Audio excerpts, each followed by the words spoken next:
අපි හිතනවා අපි මේ දකින්නේ අහන්නේ සැබෑ ලෝකය කියලා. භාග්‍යවතුන් වහන්සේ සංයුත්ත නිකායේ ලෝක සූත්‍රයේදී දේශනා කරනවා සබ්බං භික්ඛවේ ආදිත්තං කියලා. මුල් ලෝකයම ගිනි ගන්නවා කියලා. මොකද්ද මේ ගිනි ගන්නවා කිව්වේ? අපේ ඇස, කන, නාසය, දිව, ශරීරය, මනස කියන ඉන්ද්‍රියන් හයම ගිනි ගන්නවා. ප්‍රථමයෙන් භාග්‍යවතුන් වහන්සේ දේශනා කළා ලෝකය පවතින්නේ මේ ඉන්ද්‍රියන් 6 තුල පමණයි කියලා. සලායතනවල උපත තමයි ලෝකයේ උපත කියලා. මේ ඉන්ද්‍රියන් 6 නැති තැන ඔබට ලෝකයක් නැත. විද්‍යාත්මකව බැලුවොත් අපේ ඇසට පෙනෙන්නේ මුළු ආලෝක පරාසයෙන් ඉතා කුඩා ප්‍රමාණයක් පමණයි. අපි වර්ණ කියලා දකින්නේ වස්තු වලින් පරාවර්තනය වන ශක්ති තරංග මොළය විසින් අර්ථකථනය කරන ආකාරයට. ඇත්තටම රතු හෝ නිල් කියලා ආලෝකයක් එළියේ නැහැ. තියෙන්නේ තරංග ආයාමයක් පමණයි. ඔබේ මොළය ඉන්නේ කළුවර කාමරයක කියලා හිතන්න. ඒකට එළිය පේන්නේ නැහැ. ශබ්දය ඇහෙන්නේ නැහැ. ඒකට ලැබෙන්නේ ස්නායු හරහා එන විද්‍යුත් සංඥා පමණයි.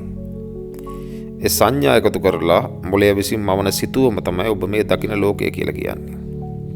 ඒ කියන්නේ ඔබ දකින්නේ ඇත්ත ලෝකය නෙවෙයි. ඔබේ ඉන්ද්‍රියන් විසින් පෙන්වන සංස්කරණය කරන ලද ලෝකයක්.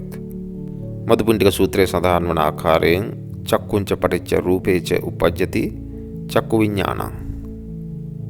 ඒ වාග්යතුන් වහන්සේ දේශනා කළේ මෙන්න මේ ක්‍රියාවලිය. අසත් රූපයත් ගැටුණු විට දැනීම ඇති වෙනවා. ඒ දැනීමත් එක්කම අපිට ලස්සනයි හෝ කැතයි අප්‍රසන්නයි කියලා ලේබල් ගැසීම සිදුවීම මත තමයි අපි එතන ඉඳන් ක්‍රියාත්මක වීම සිදුවන්නේ. ඒ අනුව තමයි ආශාව හෝ ගැටීම, රාගය හෝ ද්වේෂය උපදින්නේ. අපි මේ ඉන්ද්‍රියන් පිනවන්න උත්සාහ කරනවා කියන්නේ හරියට පිපාසය නිසා ලුණු වතුර බොනවා වගේ වැඩක්. කොච්චර බිව්වත් තව තිබහයි. ඒක නිසා භාග්‍යවතුන් වහන්සේ පෙන්වුවේ අපිට මේ සිරගෙයින් නිදහස් වෙන්න නම් ඉන්ද්‍රිය සංවරය ඇති කරගන්න ආකාරයක්. ඉන්ද්‍රිය සංවරය කියන්නේ ඇස පියාගෙන ඉන්න එක නෙවෙයි. වාඩි වෙලා ඉන්න එක නෙවෙයි. දකින දේ දකින මාත්‍රයෙන් නතර කරන ක්‍රමයක්. දැන් මම මේ සඳහා කවටහනක් දෙන්නම්.